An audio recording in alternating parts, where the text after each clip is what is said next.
Good evening, everyone. Thank you for inviting me to this event today. Like the name of our event, I am a refugee. Yes, and I am a refugee. My family and I we fled from Syria in 2014 to Istanbul, Turkey here. And I'm also a doctor. I have a Syrian run clinic in Istanbul.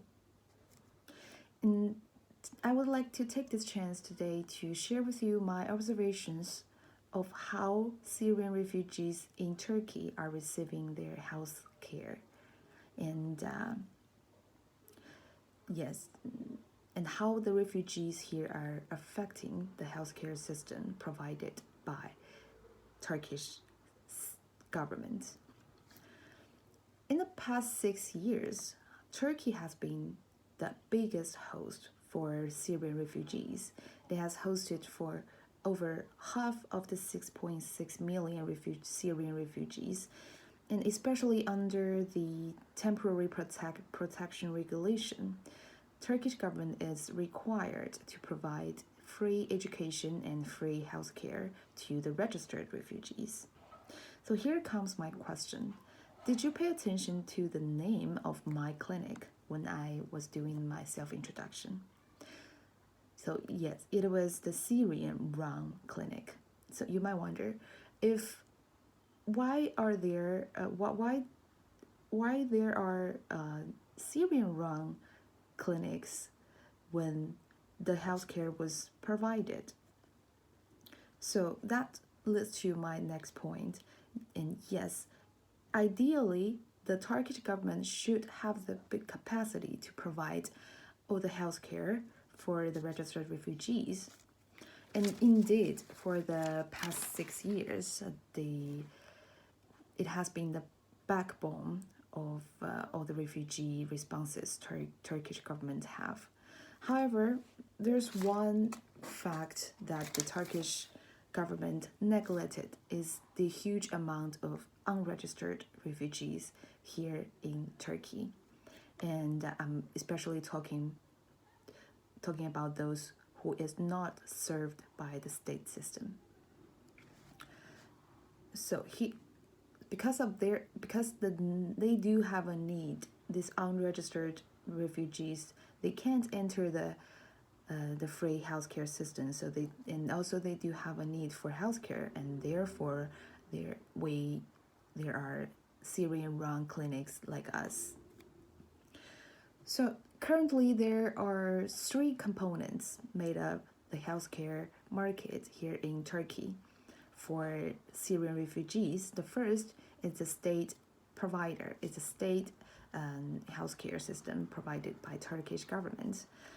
And the second is NGOs, so the non-governmental organizations.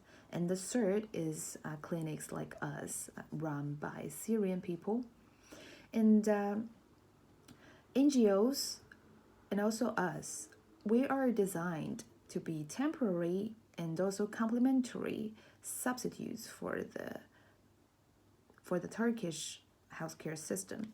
But however, we are growing more and more important than the free healthcare provided by the government.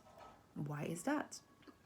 That is because of a very simple reason, the language barriers. And it is the overriding reason why a lot of Syrian refugees choose to pay a fee for healthcare and instead of going to the free healthcare system provided by the government. So I would like to give you an example. I had a patient 2 years ago who was about to give birth to his child, and she went to the free healthcare system. However, because of the language barriers, the doctor couldn't understand Syrian, and she misunderstood the doctor.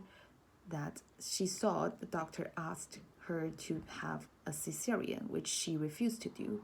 So she turned into me, who can understand Syrian, but who asked for a fee. So as a result, the current market here, who can, of all the providers, healthcare providers to the Syrian refugees, are very unregulated, and oftenly we can see unequal encounters happen to all the Syrian refugees. And along with the miscommunications that happens all the time when Syrian refugees are trying to seek for help. So here I would like to make a suggestion that all the Syrian-run clinics, that we should work together to have a closer cooperation with NGOs so that we can have a closer ties and form a regulated market to the refugees where the healthcare could be affordable and more accessible. Secondly, I would like to ask the Turkish government to lower their threshold for clinics like us and make it easier for us to become registered, and to pay more attention to the language barriers that the refugees are facing now. And life as a refugee is difficult, and we can understand what the need of other refugees are. That's why I made this sympathetic speech today. And thank you. I hope you can think about this issue I brought up and also maybe contribute one of your help. Thank you.